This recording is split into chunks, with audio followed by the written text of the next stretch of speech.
Rome నగరం తగలబడిపోతూ ఉంటే ఫిడేలు వాయించుకున్నాడంట వెనకటికో చక్రవర్తి. ఈ ప్రజాస్వామ్య యుగంలో కూడా చంద్రబాబు నాయుడు గారి పనితీరు అలాగే ఉంది. ప్రజల్లో ఉన్నటువంటి అసంతృప్తి ఆయనకు పట్టదు, ప్రజల్లో ఉన్నటువంటి ప్రభుత్వ వ్యతిరేకత ఆయనకు పట్టదు.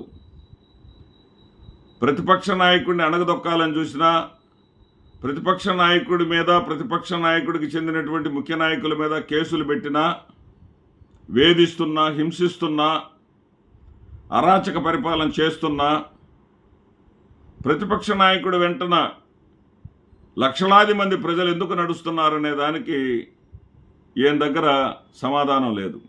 అసలు ఆ దిశగా కూడా ఆలోచన చేస్తున్నట్టుగా కూడా లేదు ఈయన ఆలోచన ధోరణి ఎలా ఉందంటే, ఆ పేపర్లో, ఆ మీడియాలో జగన్మోహన్ రెడ్డి గారిది ఏమీ లేదు, అయిపోయింది, 11 గాడు అనేటటువంటి దానికి ఆయన విలువిస్తున్నాడేమో. చంద్రబాబు నాయుడు గారు సామాజిక వర్గానికి చెందినటువంటి వ్యక్తి, గుత్తా లక్ష్మీనారాయణ. వాస్తవానికి నా స్వగ్రామం కొండమూడు, నాకు మంచి మిత్రుడు ఆ లక్ష్మీనారాయణ. చౌదరి గారు మొదటి నుంచి కాంగ్రెస్ తర్వాత వైసీపీ. అతను కమ్మవాడై ఉండి తెలుగుదేశంలో ఉండాలి కానీ వైఎస్ఆర్సీపీలో ఉండటం ఏంటిరా అని సత్తెనపల్లి సిఐ తీసుకొచ్చి పోలీస్ స్టేషన్లో వేసి గొడ్డును బాదినట్టు బాదుతాడు. అవమానం భరించలేక అతను ఆత్మహత్యా ప్రయత్నం చేశాడు. ఇప్పుడు గుంటూరు రమేష్ హాస్పిటల్లో ఉన్నాడు అతనిని పరామర్శించడానికి జగన్మోహన్ రెడ్డి గారు ఈరోజు వస్తున్నారు. అతను విషం తీసుకునే ముందు, పాయిజన్ తీసుకునే ముందు ఒక సెల్ఫీ వీడియో చేశాడు. ఏం చేశాడంటే, ఆయన నేను వైఎస్ఆర్సీపీకి పనిచేస్తున్న కారణంగానే నన్ను వేధిస్తున్నారు, నా వ్యాపారాలను అడ్డుకుంటున్నారు, నా జీవించే హక్కును కూడా కాలరాస్తున్నారు. సరే, నేను వాళ్ళ అరాచకం ముందు తల వంచుతున్నాను, నేను ఆత్మహత్య చేసుకుంటున్నాను, కానీ నా శరీరంపై వైఎస్ఆర్సీపీ జెండా కప్పి నా శరీరాన్ని మీరు వచ్చి తాకాలి జగన్మోహన్ రెడ్డి గారు అని చెప్పేసి ఆయన సెల్ఫీ వీడియోలో విన్నవించుకున్నారు. చంద్రబాబు నాయుడు గారు, ఇంతకన్నా సిగ్గుచేటు మీకేమన్నా ఉంటుందా? ఇంతకన్నా అవమానకరమైనటువంటి పరిస్థితి మీకేమైనా ఉంటుందా? కులం అనేది దేవుడు నిర్ణయించేది. కులంలో పుట్టిన వాళ్ళు, పలానా కులంలో పుట్టిన వాళ్ళు పలానా పార్టీలోనే ఉండాలని శాసించడానికి మీరెవరు? మీరు పెంచి పోషిస్తున్నటువంటి వ్యవస్థలు ఎవరు? వీళ్ళకేం హక్కు ఉంది? మీరు కూడా అన్నారు, దళితుల్లోగా పుట్టాలని ఎవరైనా కోరుకుంటారా అని. అది మీ సంస్కృతి, మీ సాంప్రదాయం, మీ అహంకారం, అది మీ దురహంకారం. అది దానిని పోలీసులు కూడా తీసుకొస్తే ఎట్లా? నిన్న పొదిలిలో పోటెత్తారు ప్రజలు, లక్షలాదిగా తరలి వచ్చారు. జగన్మోహన్ రెడ్డి గారు ఎక్కడ వస్తే అక్కడ ఆయనకి మద్దతుగా నిలవాలని, ఆయన్ని పోగొట్టుకున్నాం, తప్పు చేశాం, ఆయన ఒకసారి కళ్ళారా చూడాలి అని జనం తండోపతండాలుగా వస్తుంటే, ఆ జనం వచ్చినటువంటి తీరు కనపడనట్లుగా మీరు నటించటం,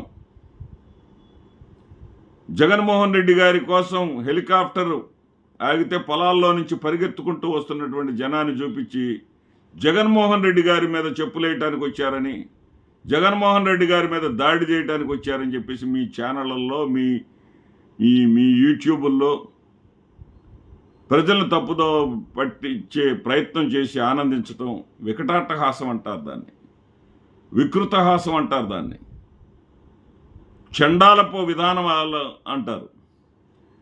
పోనీ ముఖ్యమంత్రిగా మీ దృష్టికి మీరు సీనియర్, మీకు అన్ని విషయాలు తెలుసు, మీరైనా అప్రమత్తంగా ఉంటారు, మీరైనా జాగ్రత్తగా ఉంటారంటే, మీరు వాళ్ళ సామాన్యుల స్థాయికి అంటే మీ కోసం పనిచేసేటటువంటి ఏది మెయిన్ స్ట్రీమ్ ఛానళ్ళు కానీ, యూట్యూబర్స్ కానీ, నా దృష్టిలో అతి సామాన్యులు, అతి సామాన్యులు, రూపాయల కోసం పనిచేసేవాళ్ళు వాళ్ళంతా, డబ్బుల కోసం గడ్డి తినేవాళ్ళు వాళ్ళంతా.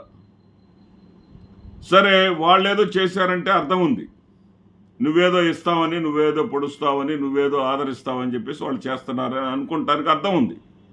కానీ నువ్వు రాయటం ఏంటండి? మీరేం రాశారు? మీరు ఒక ట్వీట్ పెట్టారు. ట్వీట్ ఏం పెట్టారు? మహిళలపైన పోలీసులపైన రాళ్ళేస్తారా వైఎస్ఆర్సీపీ గుండాలు? మీరు మారరాయక వైఎస్ఆర్సీపీ వాళ్ళు లక్షలాదిగా అక్కడికి తరలి వచ్చినటువంటి ప్రజలు కానీ కార్యకర్తలు కానీ సంయమనం పాటించి ఉండకపోతే మీరు ఒక 25-30 మంది మహిళలను అక్కడ పెట్టి ప్లకార్డులన్నీ మీరు డిజైన్లు వేసి రాయించి, ప్లకార్డులు ఎవరైనా సరే ప్లకార్డులు ఏదో నినాదం రాసి అక్కడ పెడతారు.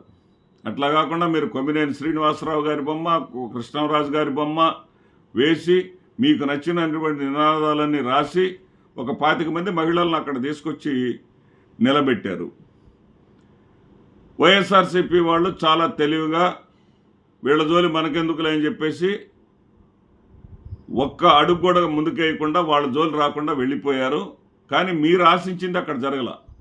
మీరేమనుకున్నారంటే వాళ్ళు జగన్మోహన్ రెడ్డి గారిని చూడాలని, జగన్మోహన్ రెడ్డి గారిని ఆదరించాలని వచ్చినటువంటి జనాన్ని రెచ్చగొట్టాలని మీరు మహిళలను అక్కడ నిలబెట్టారు. కానీ సంయమనం పాటించారు. లక్షలాదిగా ఉన్నటువంటి ఈ జనం, వేలాదిగా ఉన్నటువంటి ఈ జనం ఆ 25-30 మంది జోలి పోకుండా వాళ్ళ పని వాళ్ళు చేసుకుపోయారు. కానీ వాళ్ళకి అక్కడ ఏమీ జరగలేదు. మీరు ట్వీట్లో ఏం పెడతారు? మహిళల పైన రాళ్ళు వేస్తారా అంటే మీరు మహిళలను మీరే నిలబెట్టారు అక్కడ అనేది చెప్పకనే మీరు చెప్తున్నారు. ఎన్నాళ్ళు చేస్తారు చంద్రబాబు నాయుడు గారు ఇలాంటి రాజకీయాలు, ఇలాంటి కుట్రలు, ఇలాంటి కుతంత్రాలు?